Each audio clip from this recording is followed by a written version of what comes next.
자, 오늘부터는 중국에 관한 공부를 좀 해볼 거예요.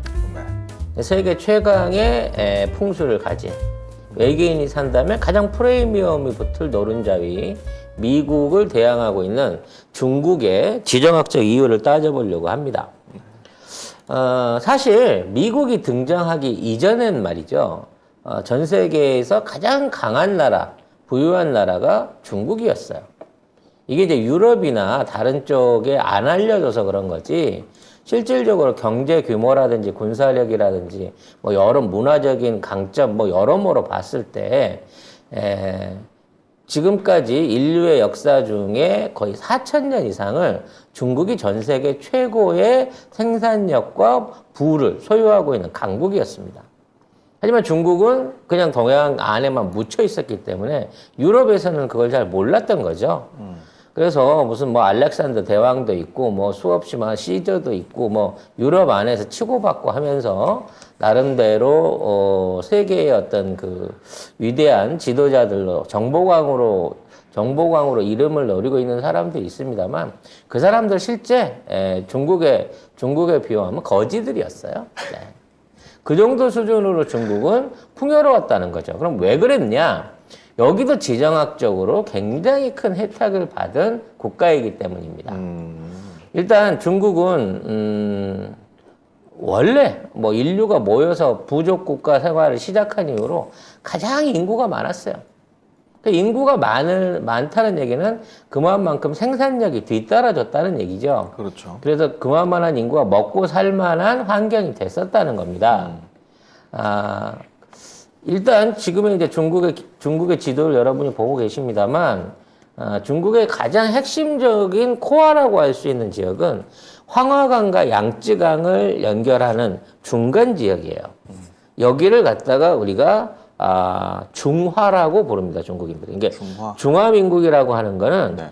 이 양자강 이남과 그러니까 황하강 이남과 양쯔강으로 빌리는 장강의 이북 사이에 있는 강과 강 사이에 있는 일종의 가장 윤택한 토지들을 말하는 지역이었고, 그 이외의 지역들은 사실상 오랑캐였어요. 그래서 북방에는 전통적인 이제 우리 거란 말괄 돌고를 비롯한 동이를 비롯한 이런 이제 북방족들이 유목민족으로, 무역민족으로 살아가고 있었고, 왼쪽으로 옮겨놓고 보면 이제 서쪽으로 가게 되면 실크로드로 연결될 수 있는 서역하고 연결되는 공간이 있었고요.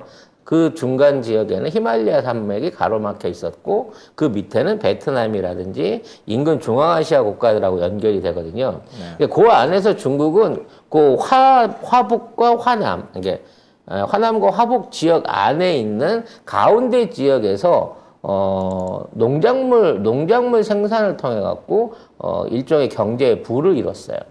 왜 이게 농작물이 풍성했냐면, 항하광이 맨날 그 범람을 했거든요. 그 범람을 한 번씩 할 때마다 저 중간 지역에 있는 땅들이 그냥 다 일종의 뻘처럼 변해버려요.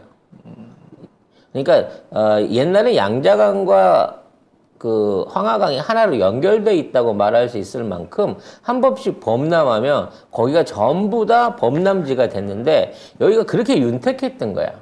아무거나 뿌리면 잘 되는 동네였거든. 그냥 자연 논처럼. 그렇죠. 자연스러운 논이 되는 거죠. 그래서 온갖 작물들이 거기서 잘 됐고, 그래서 굉장히 많은 사람들이 모여 살았고, 그래서 이 사람들이 일종의 중화민족을 이루었던 거죠. 네.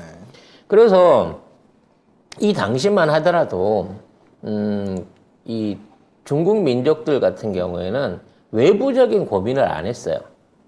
일단 그 히말라야 산맥이 가로막고 있는 북쪽에는 고비 사막이라고 하는 엄청 큰 사막이 있었고, 그 고비 사막을 지나도 지금 보시면 있지만 신장 위구르 지역으로 지금 불리고 있는, 사실 신장 위구르 몽골 다치고 이걸 합치게 되면 중국 전체 영토의 절반 가까이 되거든요.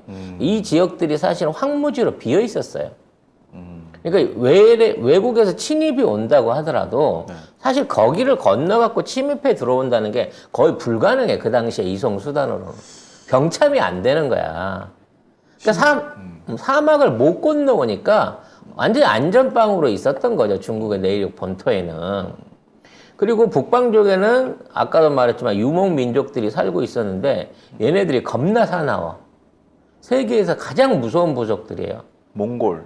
그러니까 몽골은 맨 뒤에 나왔고 아, 뒤에. 훈족으로 불렸던 훈족이 있었고 네. 그다음에 그 터키나 지금 카자흐스탄 같은데 사람들로 유명한 돌골족이 있었단 말이야. 그리고 마지막에 몽고족이 있는 거예요. 얘네 셋이서 유럽을 한 번씩 들어갈 때마다 유럽의 역사가 바뀌었어요. 얘들이 쳐들어오면 꼼짝 못하고 얻어 터졌거든. 그러니까 이슬람 세력에 의해서 유럽이 정벌을 당한 적은 없는데 이 동양계 유목민들에 의해 가지고 3번이나 곤욕을 치릅니다. 심지어 징기스칸 때는 사실 거의 이 폴란드, 영국 앞에까지 쳐들어갔다가 귀찮아서 그냥 왕위 계승권 때문에 회군하는 바람에 그나마 유럽이 지금 저 모양을 유지하고 살고 있는 거지. 그것만 아니었으면 유럽도 이미 동양이 됐을지도 몰라요. 아무튼 그만큼 대단한 싸움꾼 민족들이 있었단 말이야. 그러니까 중국의 문제는 외적의 침입이 아니야. 어떻게 저 유민족들을 잘 달랠까였지. 근데 어찌 됐거나 유민족 입장에서도 털어먹으려고 하면 농사는 지을 수 있게 해줘야 됐잖아. 그렇기 때문에 일종의 공생관계를 유지하면서 중국 대륙을 그동안 4,000년 가까이 쭉 이어왔던 거죠. 그러던 중국이 뭔가 국가적인 개념이 생기기 시작했던 때가 사실은 이제 공자님 막 등장했었던 그 시기예요. 기원전 서기 기원전 600년에서부터 500년 부근에 들어왔을 때 중국의 지정학적인 엄청난 변화들이 만들어지기 시작합니다.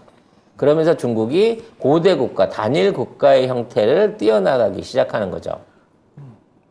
그러면 이러한 변화를 만들어낸 지정학적인 가장 큰 원인이 뭐냐라는 부분을 생각해 봐야 돼요.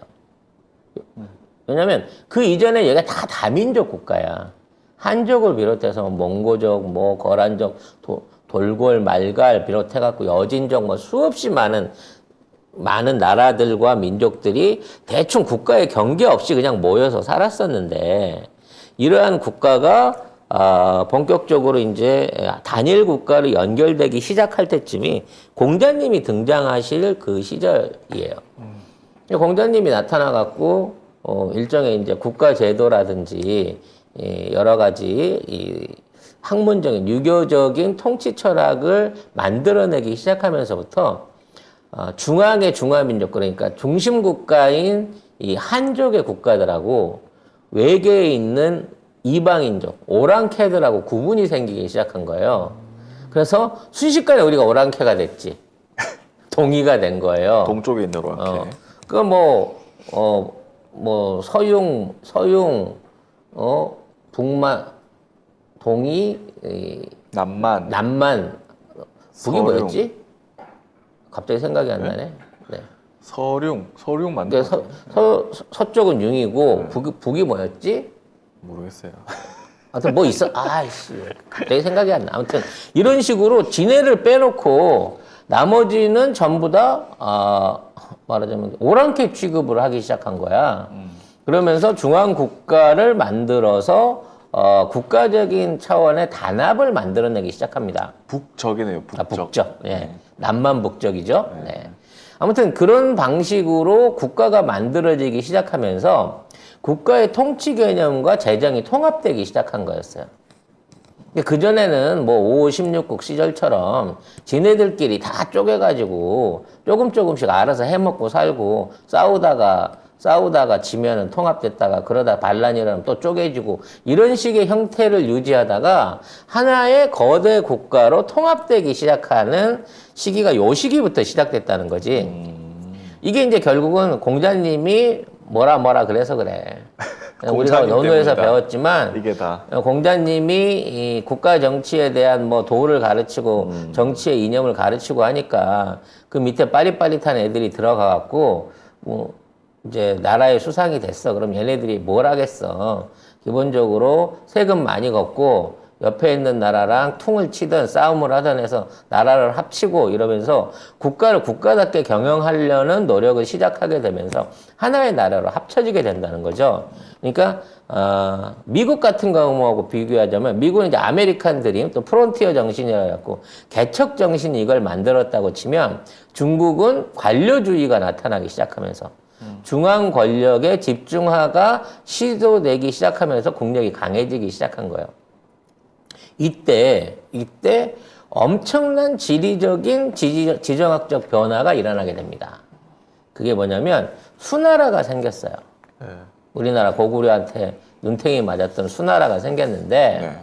이 수나라 때 뭘 건설하게 되냐면 최초의 운하를 건설하게 됩니다. 즉 기존에 있는 양자강과 황하강을 연결하는 거대한 운하가 생겨요. 한 2,500km 정도 되는 운하가 인공으로 만들어진 거죠. 그래서 이제 많은 사람들이 그걸 놓고 700만 명 이상의 노예를 동원해가지고 30년이 걸려서 쌓네 어쨌든 다 개구라고요. 예. 기본적으로 황하강의 홍수가 심해져가지고 하류 지역에서 황하강과 장강이 연결되는 자연스러운 수로가 생겼고 이거를 이제 쉽게 가다듬은 거지. 기존에 나 있는 물길을 좀 더 깊게 좀 더 깊게 파고 제방을 해갖고 수로의 형태로 개조를 한 거예요. 안 그러면 그 당시 수나라가 그마만한 노동력을 투입하고 고구려를 쳐들어올 생각을 못하지. 이게 얻어 걸린 거야. 네. 아무튼 문제는 이 수로가 만들어져 가지고 명조 말까지 이 수로가 지속적으로 사용이 됩니다. 이렇게 되다 보니까 미국에서 미시시피 강이 발견된 거랑 똑같은 효과가 일어나요. 즉 북방과 중앙과 남방을 연결할 수 있는 디귿자로 된 거대한 운송로가 생겨나기 시작한 거고 이 운송로를 통해서 막강한 물자가 교류하기 시작합니다. 이렇게 되면서 중국 안에서 상공업이 대대적으로 발달하는 역할을 하게 되는 거죠. 결국 이 운하가 중국의 운명을 바꿔놓습니다. 그동안은 단순하게 농업국가였어. 농사만 열심히 졌단 말이야. 근데 이러한 거대한 물산들이 이 운하를 통해서 교류하기 시작하면서부터 중국이 무역국가로 변하게 되는 거죠. 그래서 무역의 중심인 서안이라든지 상하이라든지 그리고 텐진을 비롯한 주요 도시들이 엄청나게 번성을 하게 됩니다. 그러니까 먹고 사는 것뿐만 아니라 여러 가지 물자가 순환하기 시작하면서 경제의 선순환 구조가 일어나는 거죠. 그래서 이와 같은 변화에 의해서 중국의 국력이 가파르게 상승하기 시작하고 인구도 늘어나기 시작하고 다양한 학문 교류를 통해서 굉장히 많은 문화적 산물들이 쏟아집니다. 그래서 세계 4대 발명품이 요때 중국에서 처음 나오기 시작한 거죠. 근데 이제 이 부분에 대해서도 굉장히 진위에 대한 얘기가 많아요. 왜냐면 오리지널 중국 게 아닌데 중국이 지들 거라고 우기는 거다. 라는 얘기가 많습니다. 이게 왜 그러냐면 만일 중국이 이게 원조라 그러면 그 이전에도 그 비슷한 형태의 원시적인 뭐가 있었어야 돼요. 이게 이 4대 발명품이 아시죠? 뭐죠? 나침판, 종이, 화약, 인쇄 기술이에요. 네. 근데 이제 이게 갑자기 기원전 한 600년에서 500년 사이에 중국에서 발명됐다라고 우수수 하고 나온단 말이야. 근데 중요한 건 그 이전에 좀 더 고대 국가에 그 비슷한 원시 형태의 원형이 있냐? 없단 말이에요. 그럼 그 후로 이게 이런 게 발전해가지고 계속 발전하면서 뭔가 성과를 보고 개량이 됐냐? 안 됐다는 겁니다. 요때만 중국에서 반짝 나타나고 더 이상 발전이 안 돼. 그러니까 나침판은 어차피 자철광에서 발견을 했다고 하는데 이거를 통해 갖고 항해의 길을 열었다고 하죠. 네. 하지만 이제 방향을 알 수 있게 되고 천문을 알 수 있게 되는 역할을 했다고는 하는데 그 이후로 이 나침판의 기술이나 항해술이 중국에서 계속 발전하지 못해요. 종이도 마찬가지입니다. 채윤이 종이를 만들었다고는 하지만 우리나라처럼 이제 한지라든지 뭐 여러 가지 형태의 다양한 재료를 통해 갖고 우린 당나무를 썼는데 그런 종류로 가지고 종이의 질이라든지 개선이 이루어졌냐? 중국에서는 안 이루어져요. 그리고 화약도 마찬가지야. 분명히 그 중국이 화약을 개발했다고 하는데 그 화약을 개발해서 그 당시에 가장 강력한 무기로 개발한 국가는 고려와 조선이었어요. 그러니까 사실 이거는 중국이 얻어 걸린 거다. 주변 국가에서 갖고 와갖고 지들이 갖고 흉내내서 쓰던 건데 지들 거라고 우기는 거다라는 주장도 많습니다. 뭐 나무 활자나 금속 활자 같은 것도 마찬가지죠. 우리나라 금속 활자가 서양의 것보다 뭐 150년, 160년 이상 앞서 있다. 또는 그 이전부터라도 한국은 금속 활자를 했다. 고려 중엽부터 했다. 뭐 이런 얘기들이 있거든요. 그러니까 이러한 여러 가지 추세를 봤을 때는 하여튼 어찌 됐거나 중국에서 문명적인 문화적인 컨텐츠들이 다양했던 건 사실인데 이건 중국이 만들었다기보다는 주변에 있는 이러한 것들을 많이 받아들였다라고 보는 게 좋다는 거죠. 하지만 이 시기에도 중국의 고민은 있었어요. 이러한 내부적인 무역을 강화하기 위해서는 새로운 교역로가 필요로 했습니다. 그래서 실크로드가 열리긴 했죠. 물론 실크로드는 여러 번 열렸다고 봐야 됩니다. 정보를 하러 갈 때마다 훈족이 갈 때, 돌고리 갔을 때, 마지막으로 몽고족이 갔을 때 유럽까지 연결하는 길을 뚫었어요. 하지만 그 길이 너무 위험했던 겁니다. 전쟁 같은 형태로 한번 갔다 오는 거는 말 그대로 정벌이기 때문에 가서 그 주변에 씨를 말리고 교역로를 열었다고 본 게 아니라 전쟁이 지나갔던 자리 옆에 문명을 파괴시키는 역할을 오히려 더 했어요.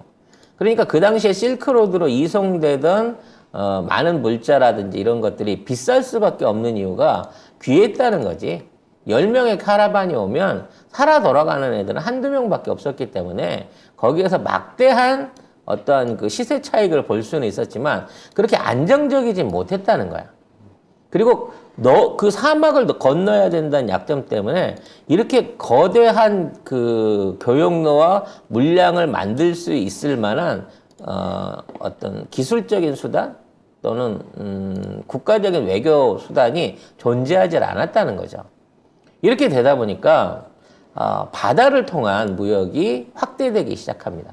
바다. 네, 명나라 때부터 아니지 사실 그 당나라 때부터 외국의 배들이 당나라 안에 들어와 가지고 뭐 서역을 비롯한 여러 국가에서 무역을 했다는 기록도 있어요. 우리나라도 마찬가지로 당나라하고 무역을 하기 위해서 그 당시 당의 수도였던 지금의 서한 지역, 지금 출혈열 때문에 난리 나고 있는 서한 지역까지도 신라의 배들이 왔다 갔다 했다고 하니까 그 당시에도 무역을 했겠습니다만 이렇게 명나라 시절에 운하가 정비되고 난 상태에서는 더 많은 국가에서 해양 무역을 하기 위해서 명나라로 몰려들었다는 거죠.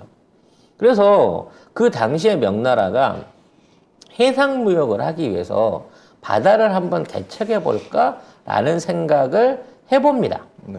이게 17, 18세기에 이제 명나라 때 국력이 가장 번성했을 때 15세기 초군요. 이때가 그 정화라는 대장군이 있었어요.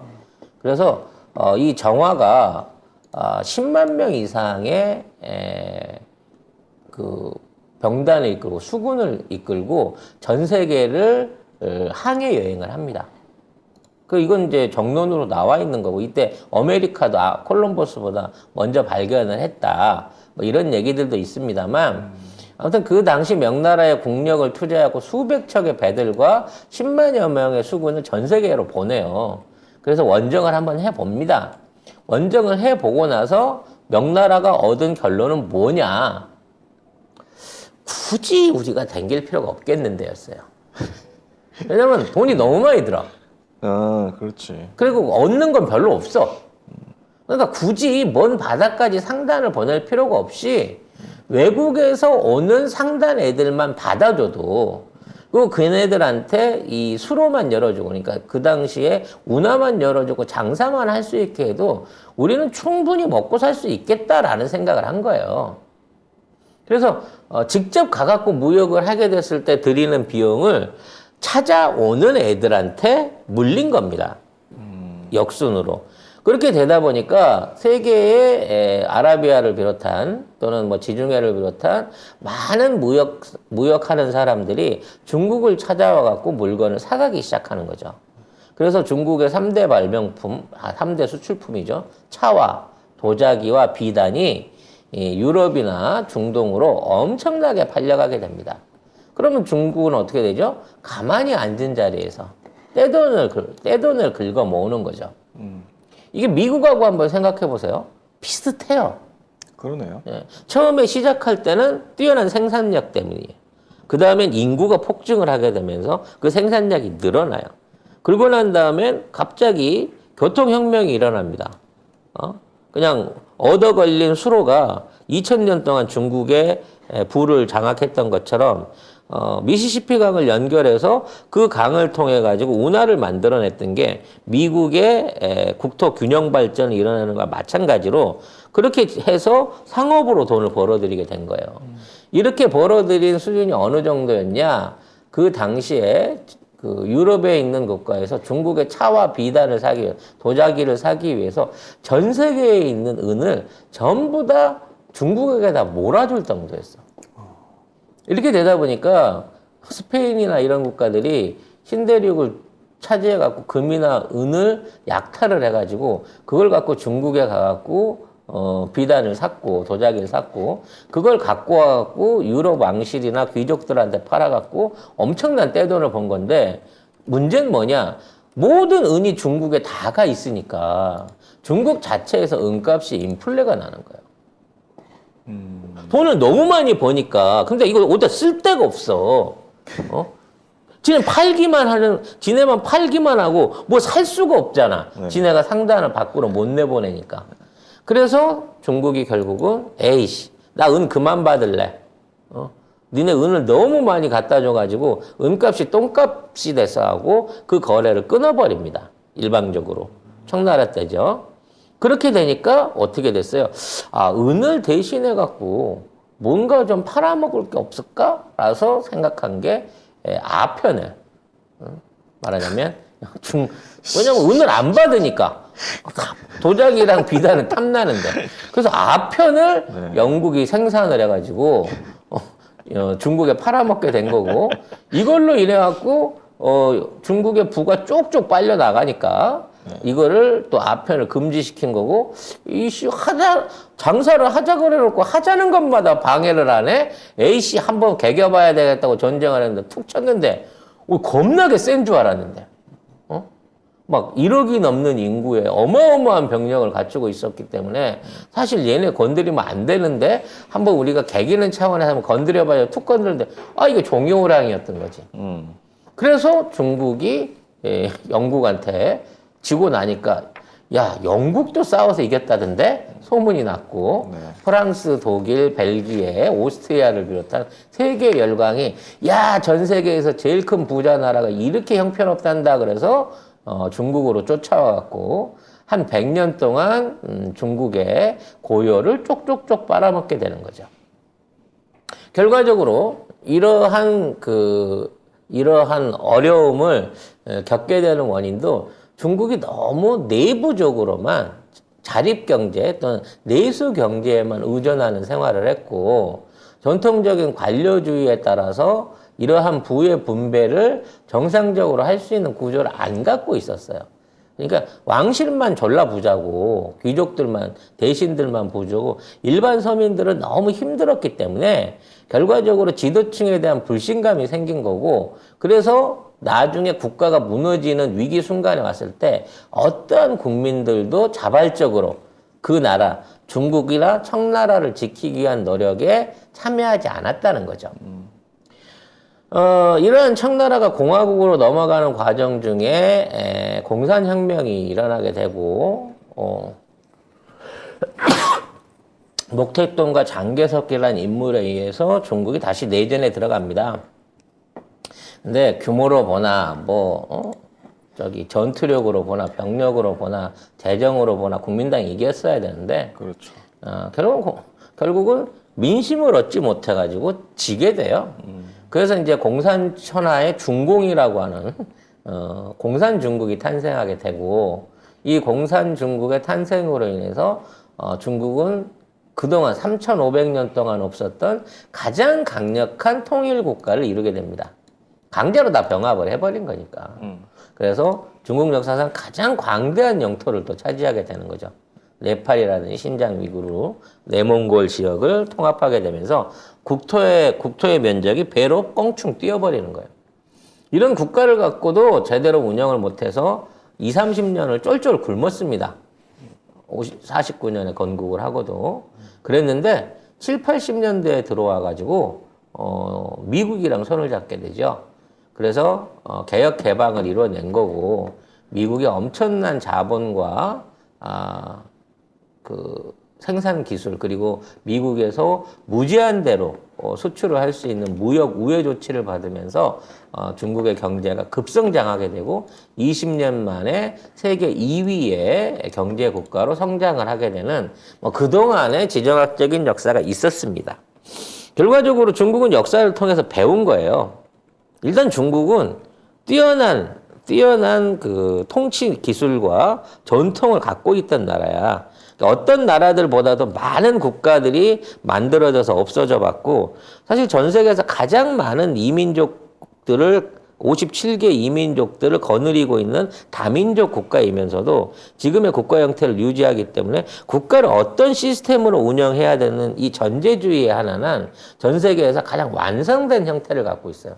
독재 국가긴 한데 조직력이 제일 탄탄하다는 거지. 그럼 이 조직력을 바탕으로 중국이 성장할 수 있는 방법을 중국 정부는 알고 있어요. 그 방법은 뭐냐? 해양 영토를 통해서.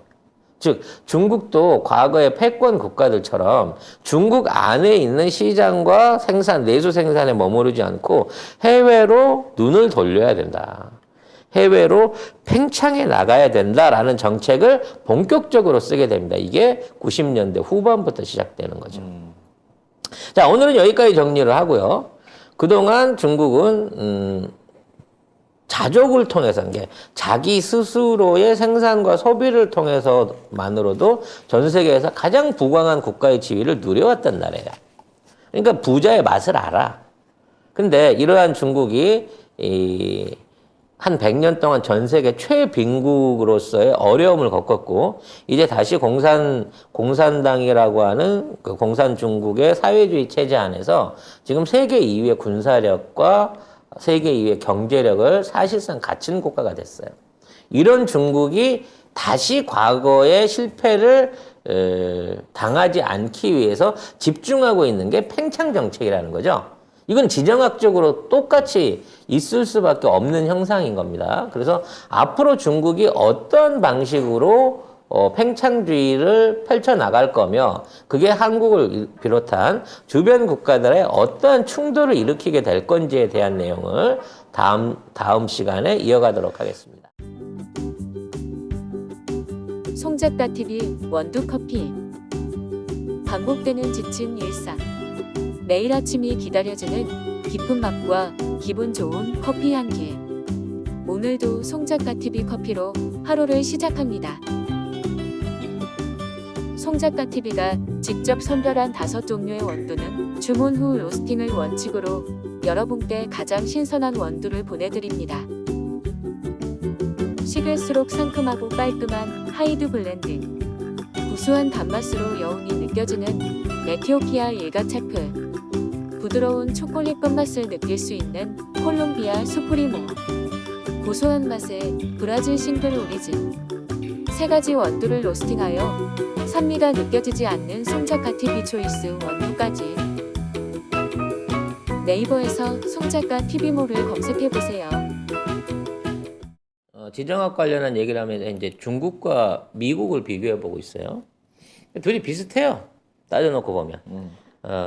큰 토지와 그 다음에 비옥한 농산물을 중심으로 하고 발전한 국가들이라는 면에서 그리고 면적이라든지 주변의 여건들이 많이 비슷한 점이 있습니다. 근데 장단점을 비교를 해보자면 미국은 생산성이 높은 거예요. 효율이 높은 거고 중국은 인구가 많은 거죠. 그러니까 인구가 많다는 거에 대한 거는 어떻게 이해를 하면 되냐면 굉장히 밀집한 생활을 할 수밖에 없었다는 거야. 그러니까 미국 사람들 같은 경우에는 개척 초기부터 여기저기 막 풀어놓고 살다 보니까 인구 증가가 잘 안 된 거지. 왜? 접촉의 기회가 없거든. 근데 중국 애들은 이 강과 강 사이인 화중지방에 중화지방에 다 모여 살다 보니까 그렇게 부딪힐 일이 많았던 거지. 그러다 보니까 인구가 무럭무럭 늘어난 거고 이렇게 늘어난 인구에 그걸 뭐라 해야 될까요? 그 자질, 그러니까 노동력의 수준이 굉장히 우수했다는 겁니다. 그렇기 때문에 기본적으로 지금 이제 노동력이 사실은 중국 발전의 가장 큰 원동력이 된 거예요. 자, 결과적으로 각 국가들은 그러한 장점을 바탕으로 해가지고 본인들의 기득권을 유지하려고 하는 습성이 있습니다. 그러니까 미국은 효율과 기술로 몰아붙이는 스타일이고 개척 정신으로 밀어붙이는 스타일인데 반해서 중국은 안정적으로 수비를 하면서 결과적으로는 머릿수로 해결하려고 그러는 거야. 그러니까 미국에는 기념비적인 기념물이 없잖아요. 만리장성 같은 게 없단 말이야. 그런 게 없다. 그런 시도를 안 해. 굳이 뭐 왕궁 같은 걸 크게 짓기 위해서, 무덤을 크게 짓기 위해서 투자 안 해요. 그 무슨 산에 얼굴 깎아둔 거 그건 뭐죠? 그건 혼자 깎은 거잖아. 부자가 둘이서 깎은 거잖아. 그건 자기 멋에 깎은 거지만 그건 아니구나. 이런 대단위의 인구들을 투자해갖고 몰아붙일 수 있는 그런 류의 인구 집중적인 짓거리들을 안 하는 반면에 중국은 그런 걸 많이 하잖아요. 왜? 돈이 남아 돌거든. 이제 그런 거를 갖다 국고를 탕진했다, 뭐 나라를 망하게 한다, 왕의 개인적인 호사 행위다 그러는데 그게 뭐냐면 인플레이션 때문에 그래. 노는 애들이 너무 많아지고 잉여 인력이 많아지게 되면 반드시 경제적으로 문제가 생기거든. 그러니까 국가가 월급을 줘서라도 대형 토목공사에 동원을 해갖고 얘네들한테 일거리를 줘야 되는 상황이라는 거지. 그렇죠. 뭐 강을 팠다가 다시 덮고, 그렇지, 막 다시 그런 걸 파고 해야 뭐 이런 거 되는 해야죠. 괜히 자기 죽어서 살 무덤 30년 동안 만들고. 네. 그러니까 이런 류의 이런 류의 성격의 차이가 확장적인 국가냐 아니면 중심적인 국가냐를 만들게 되는데 중국은 자기 중심적인 국가였던 거예요. 그도 그럴 만한 게 초창기 한 1억, 2억 정도 인구 모여 살게 됐을 때만 하더라도 저 화중 지역 그러니까 양쯔강과 항하강 사이에 있는 저 지역 안에서의 산물로도 충분히 그 인구가 먹고 살만 했거든. 문제는 점점 더 저 인구가 늘어나기 시작하면서부터 이게 이제 일종의 이제 추가의 확장이 필요로 해지는 부분이 있었는데 중국은 이걸 소홀히 하면서 계속해서 인구 증가를 방치해 왔었다는 거죠. 결과적으로 미국은 확장적인 국가가 됐지만 중국은 확장 정책을 어느 정도 한계 안에서 멈춰버렸어요. 왜냐하면 너무 많아졌을 때 관리의 어려움을 알고 있었던 중국은 필요한 만큼만 확장을 하고 오히려 외부에 있는 사람들을 받아들이는 수동적인 정책으로 전환을 하게 됩니다.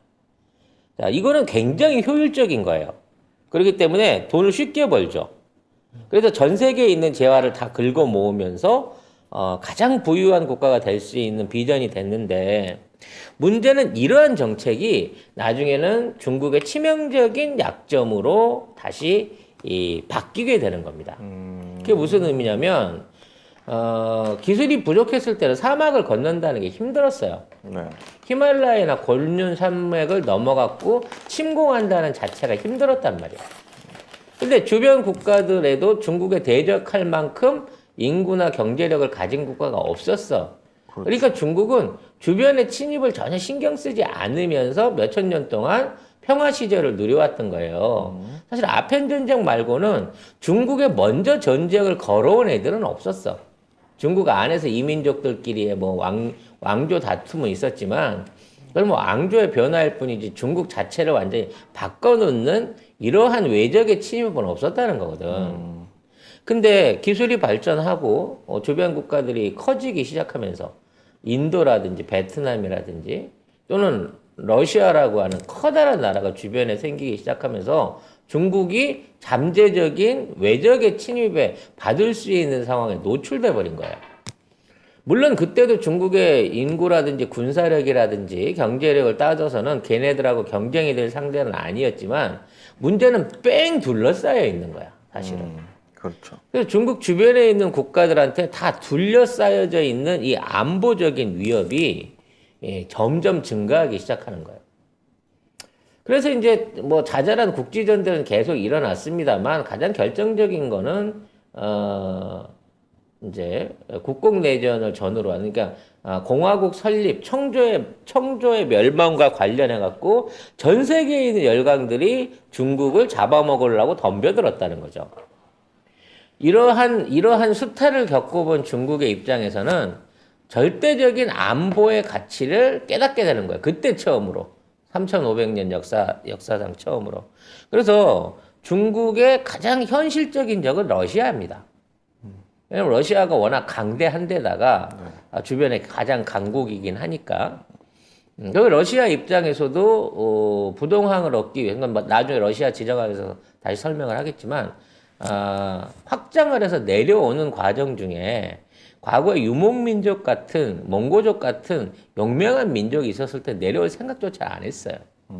그리고 남쪽보다는 서쪽, 그러니까 유럽 쪽으로 진출하는 게 훨씬 더 지리적으로나 보나 아니면 얻을 수 있는 혜택을 보나 이런 게 많았기 때문에 남쪽으로 내려올 생각을 안 했는데 중국이 공산화되고 그 공산화에 가장 직접적인 영향을 미친 게 러시아다 보니 결과적으로 이데올로기를 중국에 수출을 하게 된 거고 나중에 뭐 러시아는 일찍 그 이데올로기를 내버렸습니다만 중국은 그 이데올로기를 받아들여서 지금까지도 사회주의 체제를 공고히 하고 있으면서 둘이 국경을 맞이하고 있는 사실상 전 세계 국경 거리로 따지면 가장 넓은 국경을 대치하고 있는 국가가 된 거예요.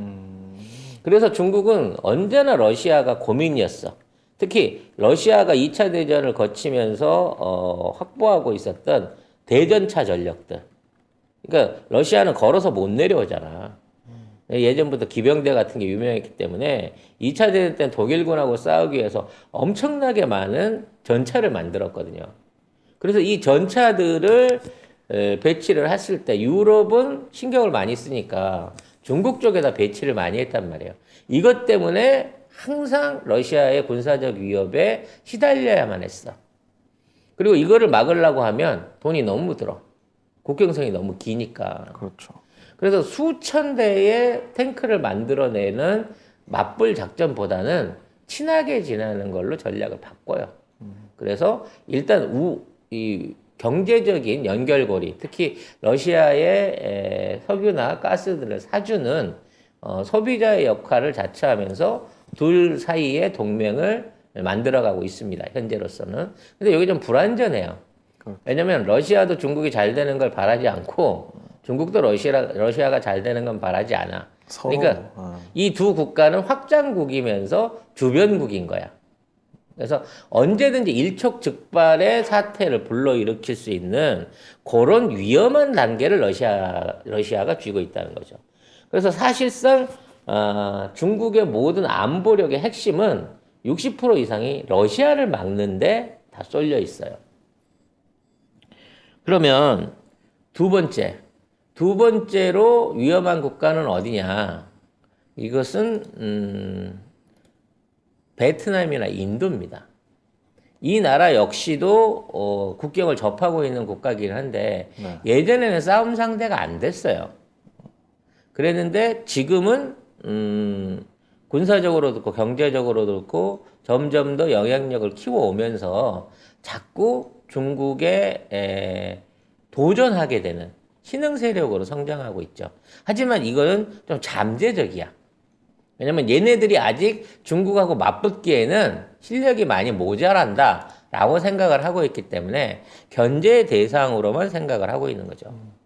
그 다음에 국가가 통일 한반도하고, 왜냐하면 통일이 되기 전에는 북한을 자기 땅처럼 그렇죠. 자기 관리 영역 안에 두고 있으니까 국경을 맞대고 네, 있으니까. 국경을 맞대고 있어도 북한이 있음으로써 위협이 덜한데 이게 통일이 되면 바로 통일 한반도 또 미일 간의 연합국하고 또 붙어서 잠정적으로 경쟁을 뚫어야 되는 상황을 만든다는 거죠.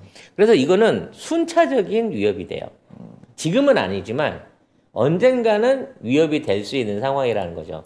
그러니까 사실 따져놓고 보면 중국은 큰 땅덩어리만큼 주변이 전부 다 적인 거예요. 근데 이게 현대에 들어와서 20세기 들어와서 주변 국가들의 위상이 높아지고 기술이 발달하면서 접근 수단이나 군사력이 강화되면서 이러한 위협들에 대처해야 되는데 이거를 다 대처하는데 엄청난 비용이 든다는 거죠. 그래서 중국은 강원 냉면을 동시에 이용하고 있습니다. 강하게 부딪혀서 이길 수 있는 상대는 반드시 이겨버려. 비벼버리는 거야. 만만하는 국가는. 과거에 인도를 쳐들어가서 인도에 있는 카슈미르 지방 잡아먹을 때도 그랬고 베트남하고 전쟁을 했을 때도 마찬가지고 이길 수 있다고 생각되면 가차없이 쳐들어가요. 어떤 주변 국가나 그 중재가 통하지 않습니다. 하지만 이길 수 없다고 생각하는 국가는 어떻게 해서든 적극적으로 친선 외교를 펼칩니다. 이게 중국의 현재의 지정학적인 외교 전략이라고 볼 수 있는 거죠. 따라서 우습게 보이면 안 돼, 중국한테는. 우습게 보이는 순간 바로 이빨을 드러내는 놈들이 중국이라고 이해를 해야 되는 거죠. 자, 이런 상황에서 현재 중국이 안고 있는 두 군데의 약점이 있습니다. 두 가지의 약점이라고 해야 되겠네요. 먼저 가장 큰 약점은 신장 위구르 지역이에요. 지금 이제 신장 위구르에 대해서 인구도 얼마 안 되고 1,000만 정도밖에 안 되는 인구고 거의 대부분이 사막이고 그런데 왜 신장 위구르에 이렇게 집착을 하나라고 생각을 하지만 신장 위구르 지역은 8개 국가와 국경을 맞이하고 있습니다. 그래서 러시아, 인도, 몽골은 큰 나라들이고 카자흐스탄, 키르기스탄, 타지키스탄, 아프가니스탄, 파키스탄까지 스탄 국가들까지 이슬람하고 접촉된 8개 국가를 신장 위구르가 전부 다 국경을 같이 하고 있어요. 그러니까 전략적인 요충지죠. 저길 뺏겨버리게 된다고 치면 저 국가들을 견제할 수 있는 길이 없어지니까. 그리고 저 완충지대를 지키는데 결정적인 안보상의 이점이 있는 거고요. 저 지역을 뺏겨버리면 카자흐스탄을 통해서 유럽으로 갈 수 있는 실크로드가 사실상 막혀버리는 거예요. 중국의 서방 진출이 사실상 봉쇄된다는 얘기거든요. 그래서 저 지역을 포기할 수가 없는 겁니다. 물론 저기 광물도 있고 석유도 있고 있다고 하는데 왜 그거를 개발해갖고 경제적으로 안 키웠을까요? 그러려고 하면 엄청난 SOC를 추가로 투자해야 돼. 현재 사람이 없기 때문에 수천만 명의 사람을 이주를 시켜가지고 거기에서 새로운 도시를 만들고 자원을 개발하고 이러한 과정들을 진행해야 되는데 이게 비용이 너무 많이 든다는 거죠. 그래서 언젠가는 개발할 거야 라는 마음으로 그냥 마음만 먹고 있는 동네인 거예요. 근데 여기를 자꾸 독립을 하겠다고 얘네들이 나서거든. 왜냐면 여기 있는 신장 위구르족도 원래는 터키족 같은 투르크족이기 때문에 그리고 또 이슬람 국가이기 때문에 1930, 40년대 이제 주변에 있는 스탄 국가들이 전부 독립을 했잖아요. 자기들도 스탄이 되고 싶었던 거야. 근데 중국이 그걸 막아가지고 강제로 병합을 하고 있는 거거든요. 그래서 계속해갖고 독립운동을 주장을 해왔었는데, 이제 일방적으로 털린 거죠. 힘이 없으니까. 그렇죠. 숫자가 소수니까. 근데 2000년대 들어와서 중동 사태가 확대가 되기 시작하고, IS를 비롯한 그 이슬람 투쟁 세력들이 늘어나기 시작하면서부터 자꾸 부추기는 거야. 여기 독립 한번 해라 그러고 무기도 내주고 훈련도 시켜주고 이렇게 나다 보니까 중국은 어떻게 해서든지 여기를 뺏길 수 없다라는 생각에서 이 신장 위구르를 지키기 위해서 엄청난 탄압을 진행하고 있는 거죠. 그 탄압의 내용을 보면 1차적으로는 무력 탄압을 해요. 무력과 문화적인 강압적인 탄압을 통해서 중국말을 강제로 배우게 하고 말 안 들으면 수용소에 쳐넣고 아이들과 부모를 분리해 갖고 중국식 교육을 시켜 가지고 중국화를 시키고 이런 것들을 하고요. 둘째로는 이제 경제적인 투자를 엄청나게 해줍니다. 돈으로 올가매는 거죠. 네. 그 다음으로 중국에 있는 사람들을 이주를 시켜가지고 그쪽에 주류를 만들어버려요. 그러니까 뭐 심한대 같은 경우에는 전체 인구의 80%가 중국인이야. 위구르 도시인데. 예. 그리고 뭐 수도 지역 같은 경우에도 50% 이상이 이미 중국인이 가서 경제와 상권들을 쥐고 있기 때문에 현지에 있는 사람들이 길을 펼 수 없게끔 만드는 거거든요.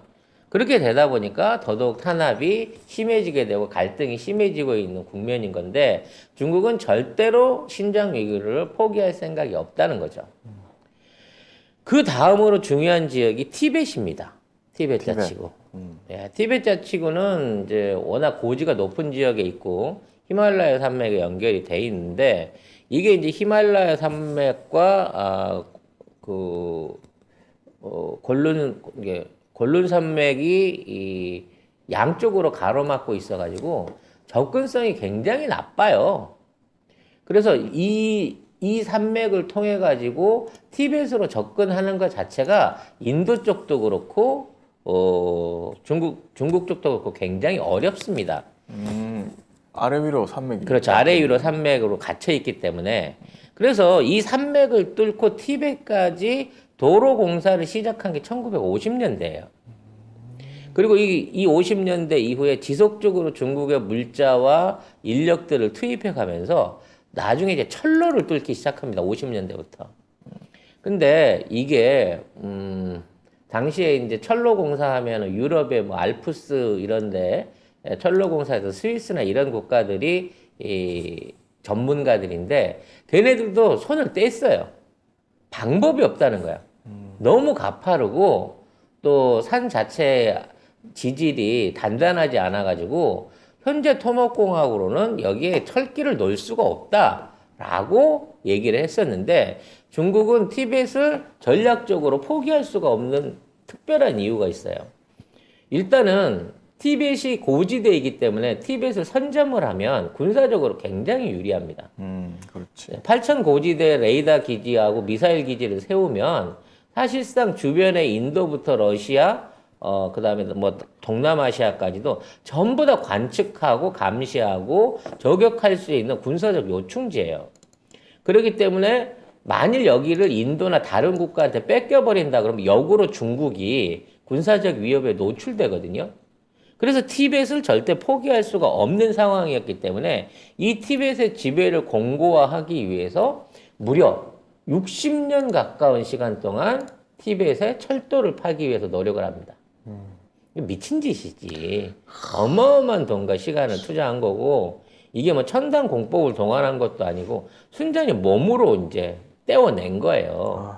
그래서 누구도 불가능할 거라고 생각했던 만리장성보다 더 힘들었었던 이 철도를 2006년에 개통을 해냅니다. 그래서 중국에서 중국 본토에서 티벳까지 6번 이상의 기차가 왔다 갔다 할 수 있는 매일 왔다 갔다 할 수 있는 수송로를 열었고 그걸 통해서 군사적으로 경제적으로 티벳을 완전히 지배하고 있는 입장을 만든 거죠. 그럼 티벳이 군사적인 이유에도 왜 더 중요하냐면 이 티벳을 중심으로 한 히말라야 산맥에서 중국의 여기를 이제 중국의 급수탑이라고 불러요. 중국의 양쯔강과 항하강으로 흘러 들어가는 사실상의 거의 100%의 수원지가 여기입니다. 물론 여기는 반대쪽으로 메콩강의 수원지이기도 하고 인도로 흘러 들어가는 겐지스강의 수원지이기도 해요. 그러니까 전 세계에서 가장 많은 수자원이 있는 데입니다. 그 수자원이 단순하게 이렇게 묻혀 있는 게 아니고요. 매년 비로 만들어지는 거예요. 그러니까 비구름이 인도양에서 끌어올라와 갖고 히말라야 산맥에 부딪히면 그 산을 못 넘거든요. 그럼 인도에서 올라온 수증기가 거기서 전부 다 비가 돼요. 그러니까 어마어마한 양의 비가 내리는 거죠. 1년에 10억 톤에서 20억 톤 가까운 비가 내립니다. 그 비들이 이 4개의 강, 4개의 거대한 강들의 수원지가 되는 거고, 이 수원지가 없으면 황하강과 양쯔강이 마르는 거예요. 중국을 먹여 살리는 농업용수, 공업용수, 그리고 운하로 이용되고 있는 교통수단이 사라지는 겁니다. 그래서 이 지역에 있는 수자원을 뺏기지 않기 위해서라도 티벳은 반드시 중국에서 지켜야 될 땅인 거죠. 그래서 많은 사람들이 이제 뭐 티벳의 독립을 얘기하고 신장 위구르의 독립을 지원한다, 뭐 인권 상황을 지원한다 이런 얘기를 하는데 이제 외국 사람들이 중국의 실정을 잘 모르는 상황인 거고 중국은 이걸 뺏겨버린다고 치면 차라리 망하는 게 나아요. 그 다음 수순은. 그러니까 내가 망하지 않는 이상 설사 홍콩이나 대만을 미국한테 양도하는 한이 있다 손쳐도 이 두 가지는 포기할 수 없는 지역이에요. 이거는 생존하고 직결될 부분이거든. 그래서 이 부분을 지키기 위해서 정말 엄청난 비용과 군사력을 투입하고 있고 그걸 알고 있는 서방 국가들이나 그 외국의 반중국 세력들은 자꾸 거기를 들쑤시는 거죠.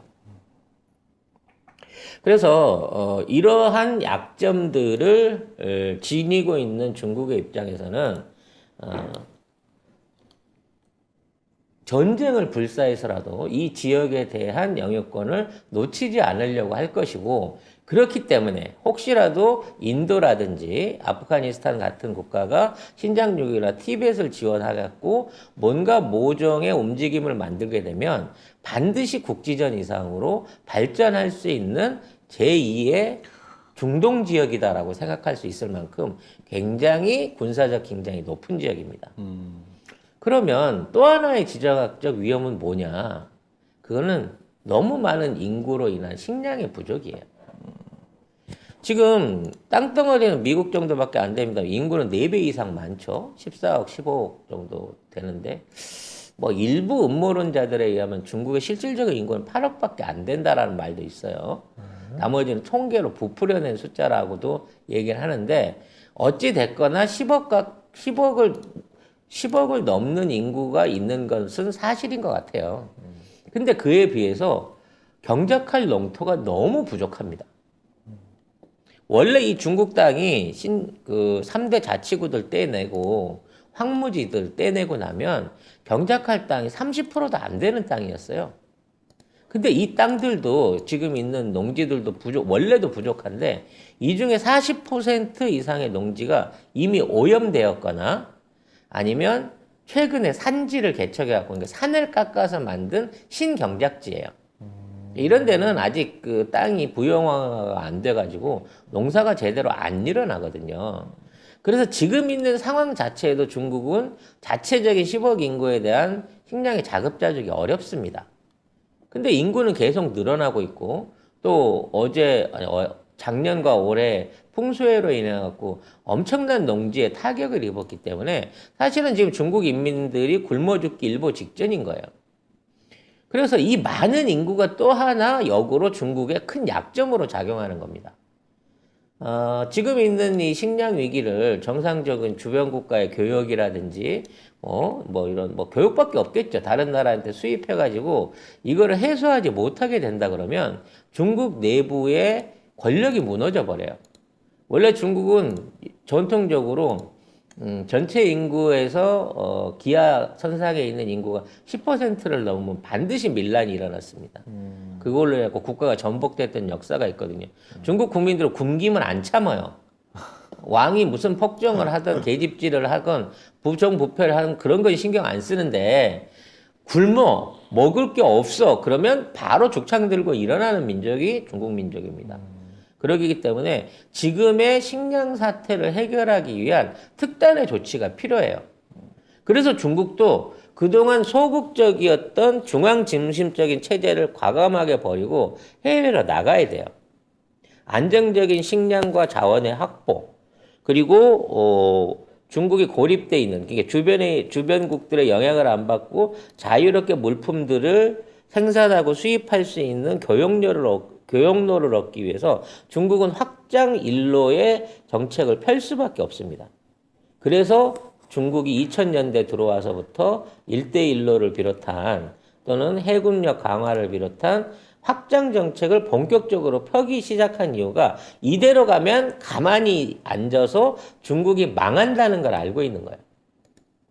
결국은 굶기 시작하면 밀란이 일어날 테고 정치가 무너질 수도 있겠지만 그렇다고 하더라도 가만히 있어서는 해결할 수 없을 만큼의 인구의 부담을 안고 있는 국가가 중국인 거거든요.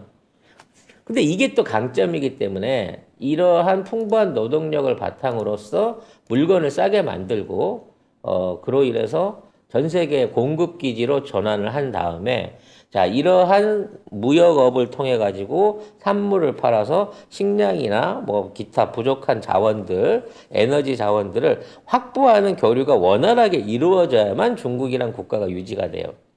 근데 미국이 중국을 견제하기 위해서 그 공급망을 흔들고 있는 거고 이미 1대1로를 통한 확장 계획이 저지당하고 있는 사태나 마찬가지예요. 왜냐면 너무 사채를 세게 줘가지고 그 돈 받은 국가들이 협조를 안 하거든 이제. 그렇죠.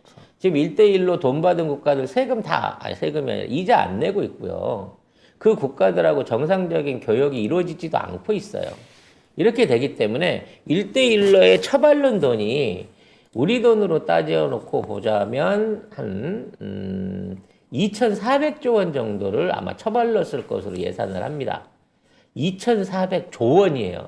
근데 2,400조? 예, 한국 돈으로. 근데 이 돈이 회수가 안 된 상태에서 지금 이자도 못 받고 고스란히 묵혀 있는 중인 거죠. 아마 코로나가 계속되고 1대1로에 대한 해당국들의 지지를 다시 회복하지 못한다고 치면 중국은 이 돈 거의 떼이는 거고 이것 때문에 뭐 망하진 않더라도 중국 경제가 출렁할 수 있는 위기에 있는 거예요. 그래서 지금 새롭게 생각하고 있는 것이 해양 영토, 즉 바다를 통한 해외로서의 해상 무역로 개척입니다. 그래서 지금 새롭게 부각하고 있는 문제가 남중국해 문제인 거죠. 자, 일단 육상에 대한 게 오늘 시간에는 중국이 왜 그동안 성장했다가 갑자기 최근 들어와서 이러한 정책들이 무모하게 변하기 시작하면서 세계 민폐국이 됐는가.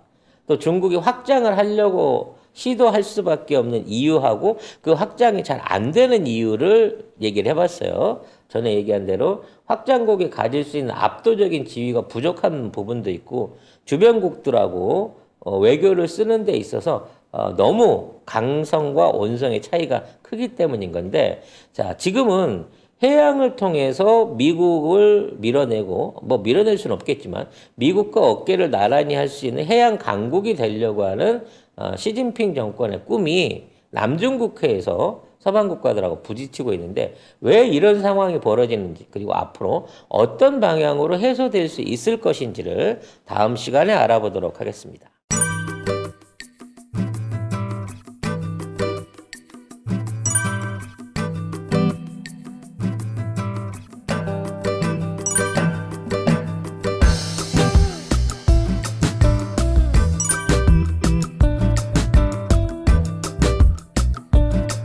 자, 오늘 굉장히 중요한 내용입니다.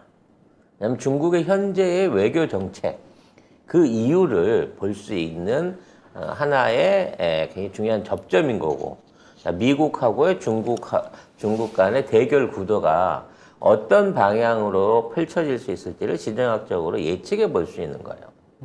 일단 중요한 건 육로로는 원래 중국이 자유롭게 전 세계를 갈 수 있었습니다만 그동안 중국이 워낙에 중국 자국 중심적인 정책을 맺다 보니까 주변국들한테 인심을 다 잃었어요. 그러니까 힘 좋을 때는 쳐들어가서 말하자면 강제 병합을 하고 필요가 없을 때는 지원을 아예 안 해주고 오랑캐 취급을 했잖아요. 네. 그러니까 그 나라들, 중국의 주변국들 같은 경우에는 중국이 굉장히 껄끄럽고 편치는 않은 거야. 그러니까 뭘 했죠? 주로 조공 외교를 많이 했단 말이에요. 조공. 예. 그냥 뭔가 이렇게 좀 갖다 바치고. 필요한 거 갖다 바치면서 우리 건들지 마. 요런 단계로 이어져 왔기 때문에 늘 물론 이제 조공을 받게 되면 조공에 맞춰서 선물을 해서 보내긴 합니다만 조공을 하고 있는 국가 입장에서는 맨날 노심초사지. 이거 언제 이것도 만변해갖고 저거 훅 치고 들어올지 모르는데 이런 불안을 갖고 있었기 때문에 중국 주변에 있는 국가 중에 중국 좋아한다는 나라는 하나도 없어요. 그렇죠. 유럽에서 프랑스 싫어하는 거랑 똑같습니다. 프랑스 독일 싫어하는 거. 걔는 힘만 좀 잡으면 편해지면 쳐들어오거든. 그래서 이제 이런 중국이다 보니 2차 대전 이후에 경제가 발전을 하고 각 국가들이 독립국가가 되면서 조금씩 강해지기 시작하면서 그 갈등이 계속해서 지속적으로 생긴 거예요. 근데 문제는 뭐냐? 이 가장 중요하던, 그러니까 신생국들이 생겨나고 같이 독립을 하던 요 시대가 2차 대전 이후에 1950년, 60년대 아니에요? 그럴 때는 이제 그 신생 독립국들 같은 경우에는 도움이 많이 필요하죠. 뭐 경제적으로도 그렇고 기술적으로도 그렇고 뭐 이런 거 도와줄 수 있는 사람이 있어야 되거든. 네. 근데 그 당시에 제일 거지가 중국이었다는 거죠. 그러니까 힘들 때 좀 도와줬으면 고마운데 중국이 그런 여유를 할 정치적 경제적인 역량이 안 됐어요. 그래서 그 역할을 누가 했죠? 러시아가 한 겁니다. 그렇게 되다 보니까 러시아는 사실은 중국보다는 훨씬 신생국이라고 봐야 되잖아요. 근데 러시아는 유럽을 통해서 중앙아시아에 있는 거의 모든 국가들을 지원을 했고 그렇게 하다 보니까 정치적 입지들을 좋은 방향으로 다 유지하고 있었단 말이죠. 그때 이제 소련. 그때는 소련이죠. 네. 그러니까 러시아 제국이 소련이 되고 난 이후에 어찌 됐거나 소련은 없는 살림에라도 이 주변국들을 뭐라도 국가가 이제 성립되던 초기부터 도왔다는 얘기지. 그렇죠. 그러다 보니까 지금 중앙아시아를 비롯한 중국을 둘러싸고 있는 국가 중에 중국의 우호적인 국가가 하나도 안 남은 거야. 이렇게 되다 보니까 육로 개척이 안 돼요. 내가 저쪽을 좀 내가 기름이 필요해. 그래서 중동으로 넘어가려 그러면 중앙아시아 국가들을 통과를 해야 되는데 내가 여기 파이프 하나 놓자. 아니면 도로 하나 뚫자 이래도 얘들이 싫어해. 또 그거 도로 뚫리면 쳐들어올 거잖아. 뭐 이런 느낌인 거지. 너 그거 저기 파이프 뚫어가지고 그거 한다고 해서 나한테 제대로 된 비용 낼 거야? 아니란 거거든. 이렇게 되다 보니까 중국 입장에서는 불안해지는 거야.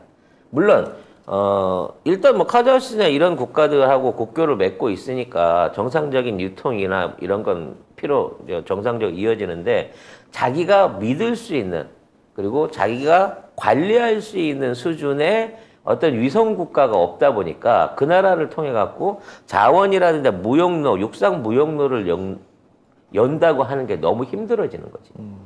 그래서 1대1로 사업을 시작을 하게 되는 거예요. 일단 육지로 해갖고 우리 돈으로 꼬신 거지. 우리 돈으로 도로 놓자. 도로 놓게 되면 내가 너랑 교역할게. 예. 이왕 놓을 거면 내가 빚을 주니까 2차선 놓고 4차선 놓자. 니네도 경제 발전해야지. 그리고 걱정하지 마. 우리가 돈을 다 대줄 테니까. 니들 나중에 이용해서 돈 벌어가지고 갚어. 근데 나중에 이게 안 된 거야, 결과적으로는. 아니 돈을 해줄게 해놓고 갚으라고 하면 어떡해. 뭐야 문제 이제 그게. 그 돈을 해주고 순수하게 돈만 준 게 아니라 자 내가 돈을 줬으니까 이 공사는 우리가 맡아서 할게. 그러면서 지네 인력 넣어, 지네 시멘트 넣어, 지네 자재 넣어 그러니까 가만히 보니까 땅만 뺏겨버리고 빚만 늘고 그렇죠. 정작 자국에서는 이게 쓸만한 길이 아닌 거야. 왜? 모든 길이 중국으로 통해 있거든. 1대1로의 모든 그 공사의 특징은 전부 중국을 종착점으로 하고 있고 시발점으로 하고 있기 때문에 중국이란 교역이 없으면 쓸모없는 길을 만들어버린 거예요. 그러다 보니까 나중에 거의 부작용이 생기면서 지금 1대1로에 대한 저항감이 생긴 거죠. 왜? 이게 다 빚이 돼버렸거든. 그리고 그 아무리 이자를 깎아주고 뭐 한다고 하더라도 그만한 빚을 들여갖고 나라 한 군데를 관통하는 도로를 뚫어놨는데 이거 쓸 데가 없는 거야. 계속해서 이용료랑 이자는 늘어가고 있는데. 그래서 일단 육상교통을 통한 안전한 운송로 확보는 현재 답보 상태인 거예요. 그리고 또 하나의 문제가 철도나 도로를 통해 갖고는 중국이 원하는 만큼의 대량 수송이 안 돼요. 철도를 뚫었을 때 이게 지네만 이용하면 돼. 그렇죠. 쉽게 말해서 이제 내가 중국에서 연결해갖고 철도를 했는데 내가 중국에 들어오는 화물하고 뭐 기름이나 원자재나 승객하고 이거 다 중국 사람만 태우고 다니면 당연히 되죠. 근데 저 나라 사람들도 이용을 해야 되거든. 당연하죠. 이렇게 되다 보니까 연속적인 운행이 안 돼요. 철로가 있어도.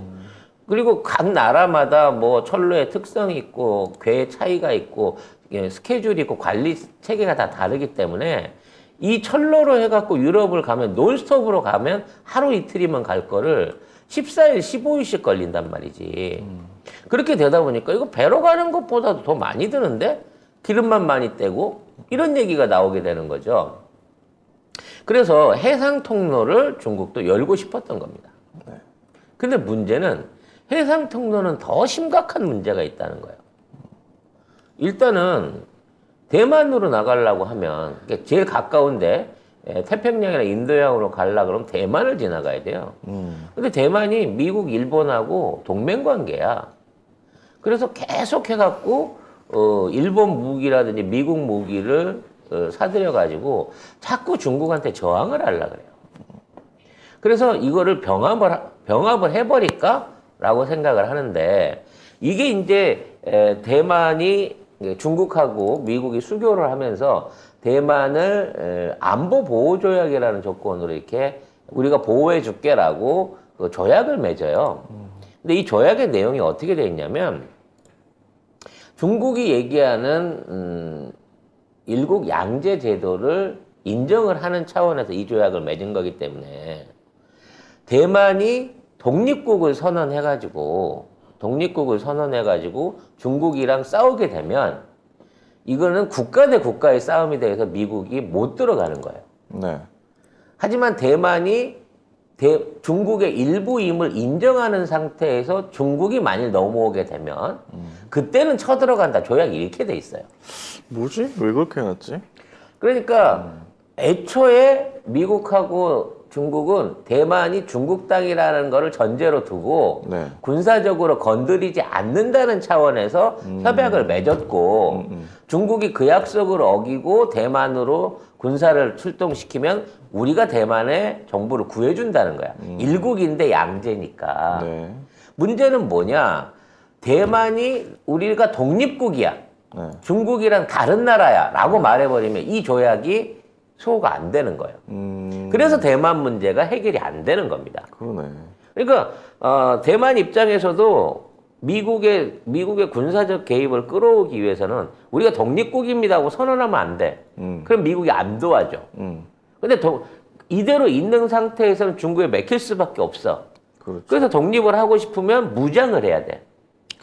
그러니까 자꾸 일본 무기나 한국 무기나 미국 무기를 사갖고 자체적으로 무장을 하고 싶은 거야. 그래서 지네도 독침 전략을 갖추고 있는 상태에서 우리 독립국이야 더 이상 간섭하지 마 라고 말하고 싶은 거지. 하지만 중국은 그 꼴을 못 보는 거예요. 그렇죠.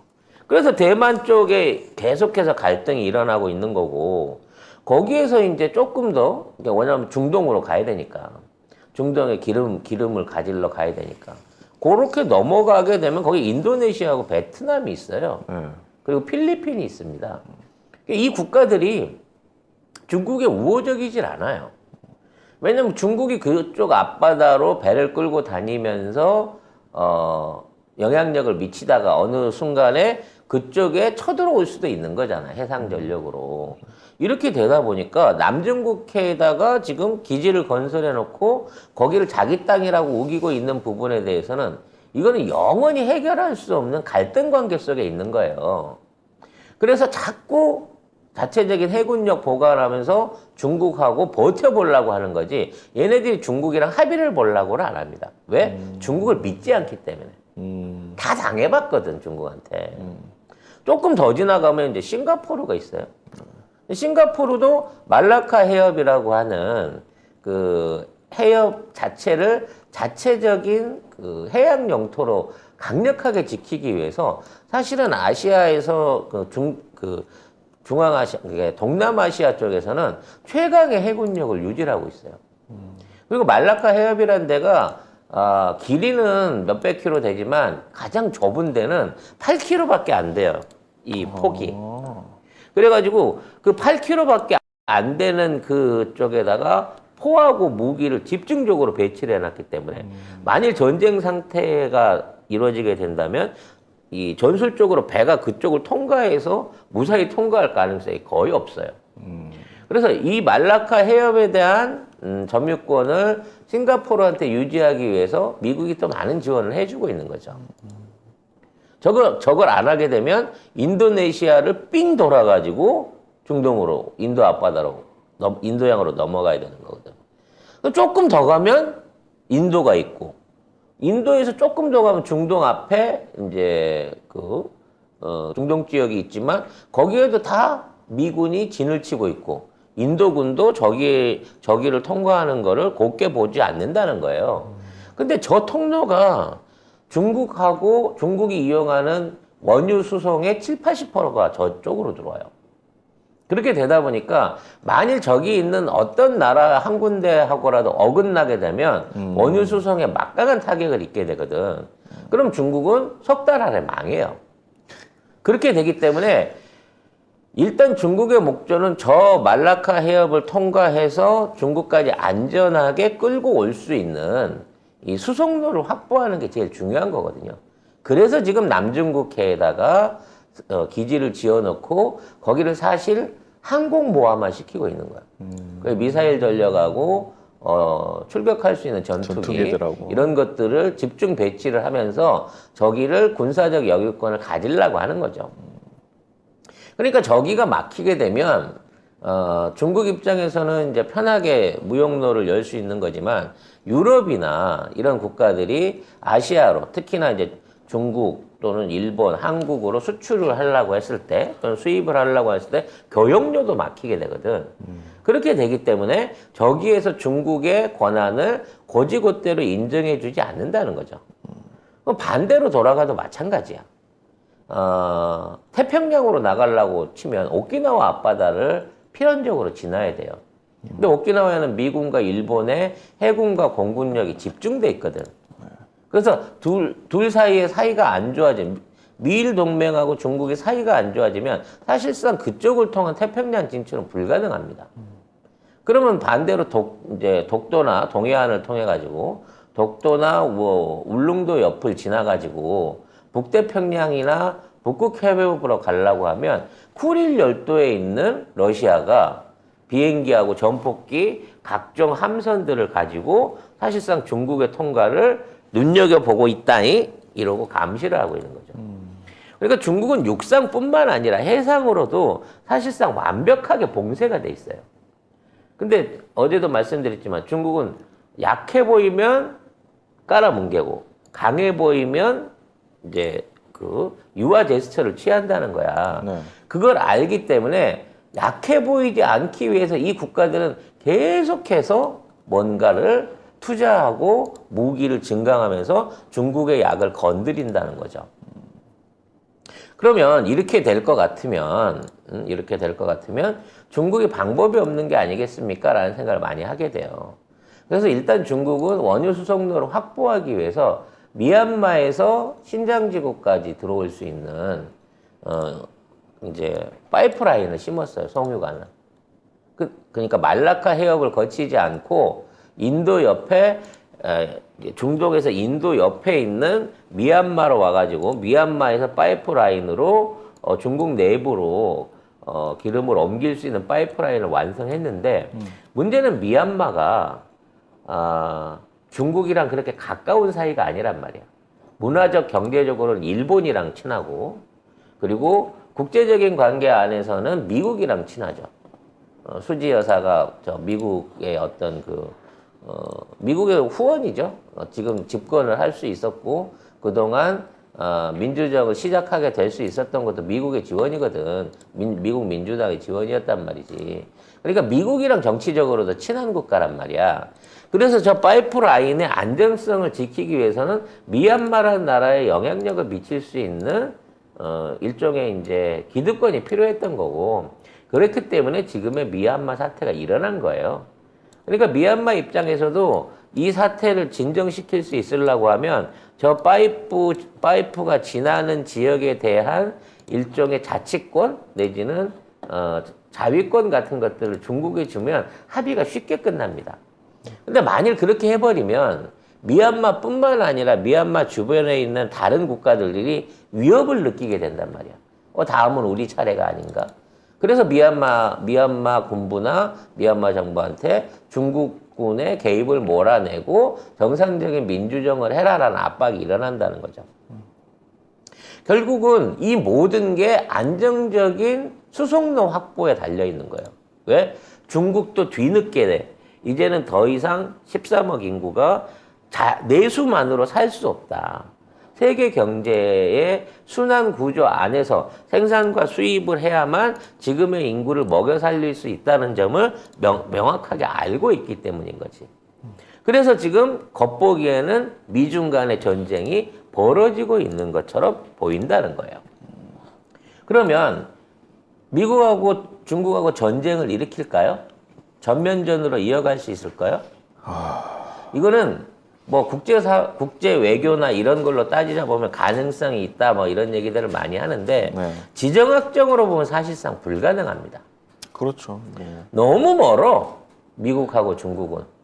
뭐 한다고 해도 뭐 일방적으로 미국이 그럼 아니 미국이 할 수 있는 거는 폭격하는 거밖에. 뭐 그렇죠. 뭐 항공모함들을 끌고 들어와 가지고 중국을 폭격하고 중국에 있는 주요 군사 기지들을 사실상 괴멸시킨 다음에 상륙을 통해 가지고 중국을 정벌할 수는 있겠지만 네. 중국이 워낙 땅덩어리도 넓은 데다 인구가 많아 가지고 정상적인 방법으로 그러한 전면전이 어렵습니다. 네. 물론 핵전쟁은 둘 다 죽자는 얘기니까 안 할 거고요.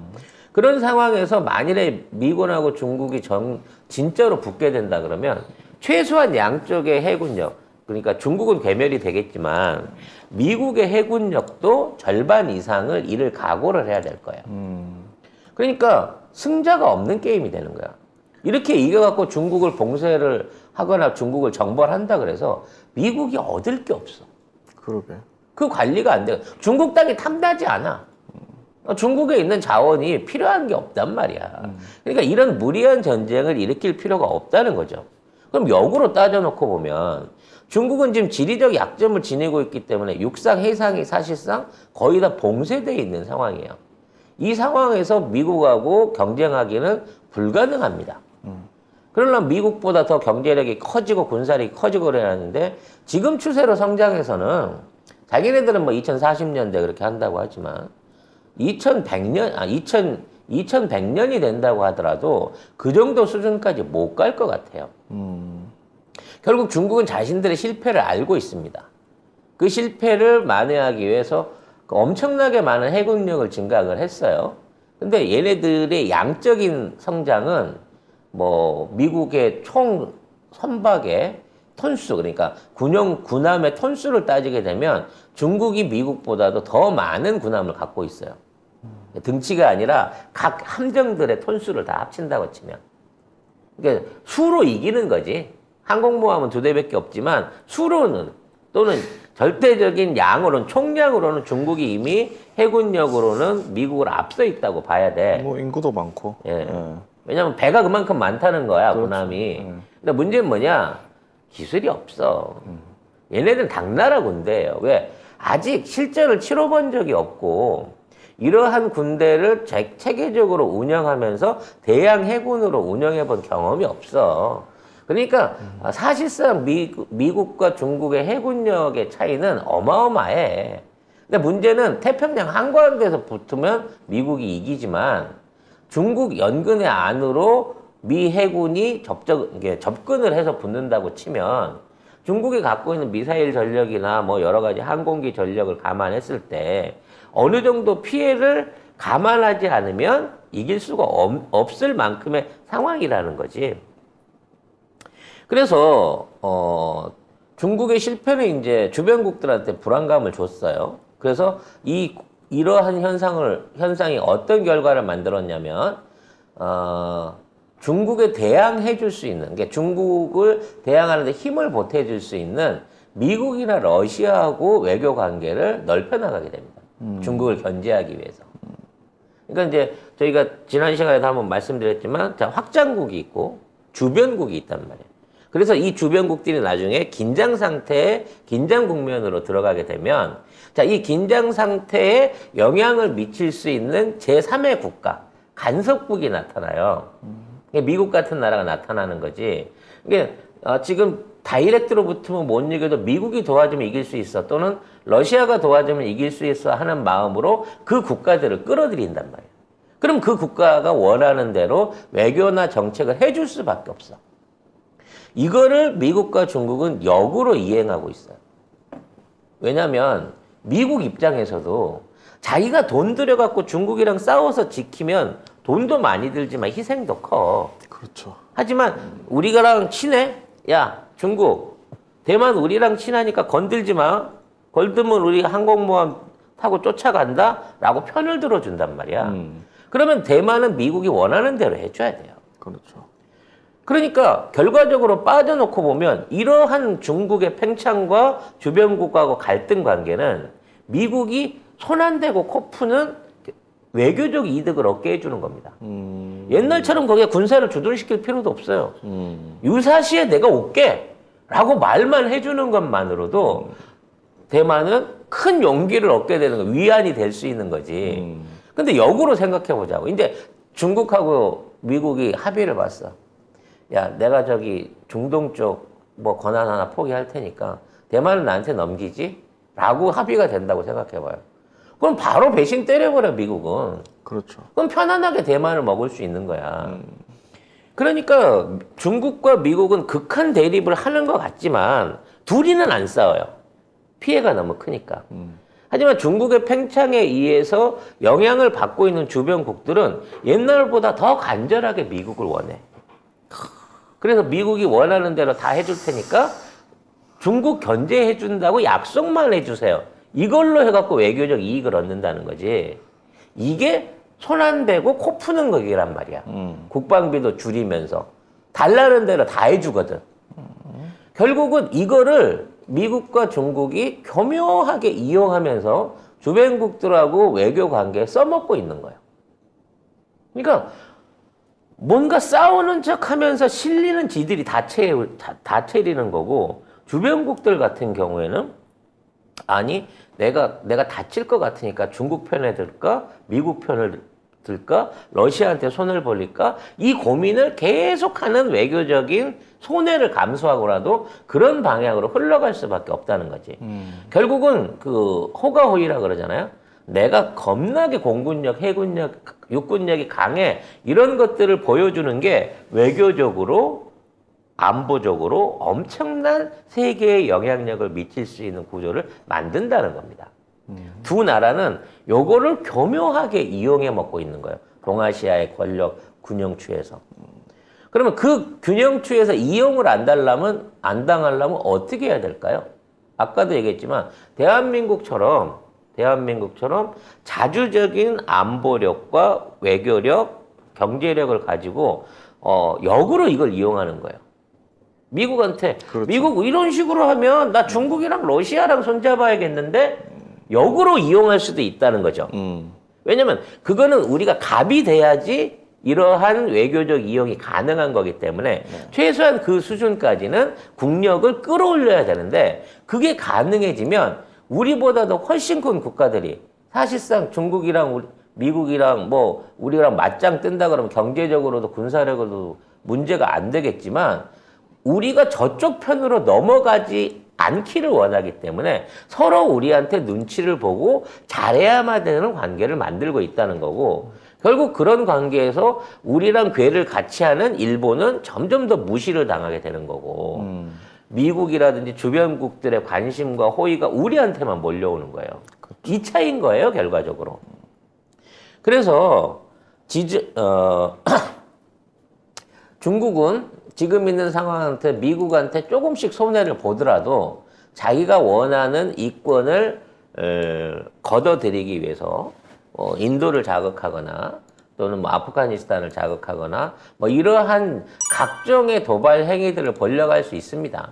그리고 미국이 이걸 중재를 하는 과정 중에 그 중간중간에서 자기가 원하는 것들을 서로 맞교환할 수 있어요. 외교 카드로. 하지만 중국과 미국이 정면으로 붙을 수 있는 시나리오는 앞으로도 최소한 50년에서 100년 동안은 불가능하다는 것을 우리가 알고 있어야 되는데, 우리를 제외한, 현재 한반도를 제외한 나머지 국가들은 갑질을 못하고 다 을지를 당하고 있는 이런 문제가 있는 거고, 그런 지정학들을 교묘하게 잘 이용하고 있는 게 대한민국 정부다라고 이해를 하시면 되는 거예요. 자, 이제 뭐 많은 분들이 미국이 그런 식으로 합의를 보겠습니까? 뭐 미국이 수틀리면 중국을 잡아먹지 않을까요? 이거는 이미 중국이 베트남이라든지 몇 번의 그 걸프전이라든지 이런 전쟁에 직접 참여를 해갖고 얻은 것 없는 사실상의 패배를 계속 맛봐왔잖아요. 그렇죠. 자국민 죽고 경제 파탄 나고 정권 뺏기고 이런 꼴들을 봤단 말이야.